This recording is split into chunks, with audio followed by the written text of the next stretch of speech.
Some places call to you before you ever arrive. For me, that place was Costa Rica. I'd seen the photos, heard the stories, but I wanted to feel it for myself. So I packed a bag and set out alone. If you've ever dreamed of solo travel, of pushing your boundaries and discovering a new side of yourself, this is your story too. We'll dive into wild jungles, hidden beaches, and the real Costa Rica, far from the tourist brochures. I'll share the top 10 must-do experiences, all from the perspective of a solo adventurer. This is my Costa Rica, and I can't wait to show it to you. Let's get started. First stop, Manuel Antonio National Park. Pictures can't capture the energy here. The humid air, the scent of earth and salt, the buzz of life everywhere. I arrived early before the crowds and the quiet was almost sacred. Alone, you notice everything. The guttural call of a howler monkey, the flash of a squirrel monkey overhead, the slow-motion grace of a sloth in the trees. I stood still, just listening, feeling small in the best way.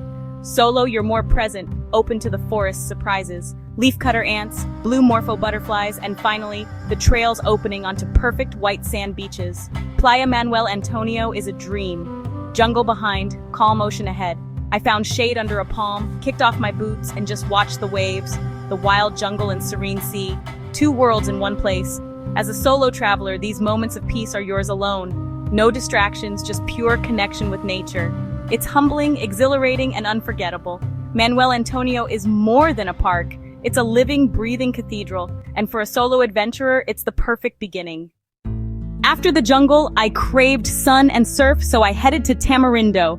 Known for its surf scene and nightlife, Tamarindo is also a haven for solo travelers. Go during the shoulder season for fewer crowds and a more authentic vibe. Early mornings, the beach is yours, just you, the pelicans, and the waves. Find your own quiet spot away from the main stretch. Lay out a sarong and relax. At sunset, the whole town gathers on the sand to watch the sky explode with color. Grab a cold beer, sit on driftwood, and soak in the communal awe. You're alone, but never lonely here. Treat yourself to beachfront ceviche and let the ocean breeze wash over you. Tamarindo taught me that solo doesn't mean isolated, it means freedom to create your perfect day. From peaceful walks to vibrant sunsets, you set the pace. The energy is yours to shape. Here, solitude and community blend seamlessly. It's the ultimate solo beach town, and every day ends with a sunset worth remembering. You can't visit Costa Rica without diving into its coffee culture. In San Jose, I skipped the touristy plantations and headed to Barrio Escalante, the city's foodie heart. There, in a minimalist cafe called Franco, I discovered the essence of Costa Rican coffee. The secret? Volcanic soil, high altitudes, and a national obsession with quality. Only the best Arabica beans are grown here, by law. I watched the barista craft a pour-over with beans from Tarrazú, learning about the regions and brewing methods. The first sip was bright, clean, with notes of orange and chocolate. Nothing like the bitter coffee we settle for at home. Coffee here is more than a drink. It's a ritual, a point of pride, a piece of the national soul. Sitting in that cafe, I felt connected to the land and the people. It's about slowing down, savoring the moment, and appreciating the simple things. Costa Rican coffee is a lesson in quality over quantity. It's a taste of the country's heart, and it's an experience every traveler should seek out. Don't leave without it. Next, I headed inland to Arenal Volcano, a perfect cone rising from the plains. La Fortuna is the adventure capital, and solo travelers thrive here. Join a guided hike on the 1968 lava trails for safety and stories you'd miss alone. Walking on old lava, you see how the forest reclaims the land, a lesson in resilience. The weather changes fast, so pack smart and let someone know your plans. After hiking, reward yourself in the hot springs, geothermal pools heated by the volcano. Choose a spot that's social but not crowded, and let the mineral-rich water melt away your aches. The jungle soundtrack and rising steam create pure bliss. It's the ultimate solo spa day. Arenal is about balance, fire and water, adventure and relaxation. Here, awe and peace go hand in hand. It's a must for any solo explorer, and the memories will stay with you long after you leave. Monteverde is a world apart. Air and water, mist and magic. The cloud forest is alive with moisture, every leaf shimmering in the gentle fog. I explored the Santa Elena Reserve, less crowded and run by the local community. Hiring a guide for part of the walk was a game changer. Spotting quetzals, orchids, and hummingbirds I'd never have seen alone. The forest is a layered world, every inch teeming with life. After the guided tour, I wandered the hanging bridges suspended in the mist, eye level with the canopy.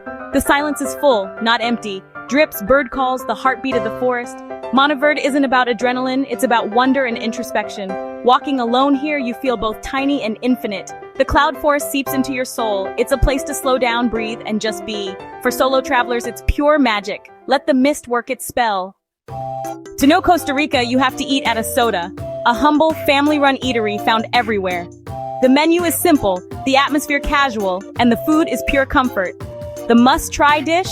Casado, a plate of grilled meat, rice, beans, salad, and sweet plantains. Sometimes there's a fried egg or avocado, always a taste of home. Eating alone at a soda is a joy. No rush, no fuss, just good food and a window into local life. Each soda has its own twist on the casado, its own story. It's affordable, filling, and delicious. The first bite, I felt like I finally understood Costa Rica. Sodas are the heart of the country's cuisine. Don't miss them. They're the ultimate solo dining experience, and every meal is a taste of pura vida. Time for adrenaline. Ziplining through the rainforest canopy. Costa Rica invented the canopy tour, and it's a must for thrill seekers. As a solo traveler, you'll join a small group. Instant camaraderie, shared excitement. The guides are pros, safety-focused, encouraging, and full of pura vida spirit. Standing on a platform high above the forest, heart-pounding, you leap, and suddenly, you're flying. The view is breathtaking. Endless green, wind in your face, pure freedom. Some cables are fast and long, others slow enough to soak in the scenery. It's a mix of terror and wonder, and by the end, you feel unstoppable. Ziplining pushes you out of your comfort zone. It's a rush you'll never forget. And it's the perfect way to see the rainforest from a whole new angle. Go for it. You won't regret it. The grin lasts all day. Solo travel is liberating, but sometimes you crave connection. Costa Rica's hostels are more than beds. They're vibrant communities. Look for places with great common areas and positive reviews. I stayed in a jungle hostel near Puerto Viejo, wooden bungalows, a shared kitchen, and travelers from everywhere. Mornings meant coffee and swapping tips. Evenings, new friends and spontaneous adventures. Safety is key. Choose hostels with lockers, female-only dorms if needed, and a welcoming vibe. The best hostels are instant families, people looking out for each other. I learned to cook gallo pinto, went on night hikes, and lounged in hammocks with howler monkeys overhead.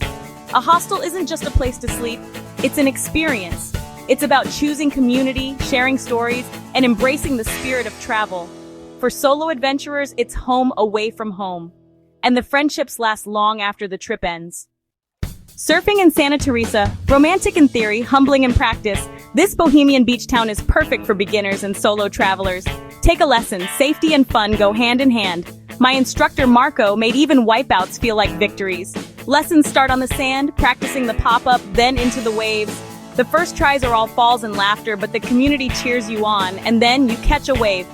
3 wobbly seconds of pure joy. Surfing is about trying, failing, and celebrating every small win. Santa Teresa's vibe is laid back, welcoming, and all about the ocean. You don't have to be a pro, just willing to try. The reward is more than riding a wave. It's the thrill of learning something new. Here, looking foolish is part of the fun. The journey is the destination, and every wave is a new adventure. On the Caribbean coast, Puerto Viejo is a world apart. Slower, spicier, and full of rhythm. The culture is a vibrant mix of Afro-Caribbean, Brie, and Tico influences. The food? Rice and beans cooked in coconut milk, fiery jerk chicken, and bold flavors everywhere. I rented a bike and explored beaches from Playa Negra to Punta Uva, stopping wherever the sand called to me. The town is a kaleidoscope of color, music, and friendly faces. Evenings mean live calypso bands and cold drinks by the sea. Puerto Viejo is inclusive, relaxed, and easy to connect with locals and travelers alike. It's a place to slow down, be present, and savor every moment. Whether watching monkeys from your bike or floating in turquoise water, peace finds you here. Puerto Viejo is the perfect finale for a solo journey. It's a lesson in living the true pura vida. Let it change your rhythm. And just like that, my Costa Rican journey ends. From wild jungles to soulful beaches, this country gave me more than I imagined. Solo travel here was about confidence, openness, and embracing the pura vida. Now, I want to hear your stories. Share your tips and favorite moments in the comments. Let's build a community for future travelers. Thanks for joining me on this adventure. Subscribe for more story-driven travel and food journeys. Until next time, be brave, be curious, and never stop exploring Pura Vida.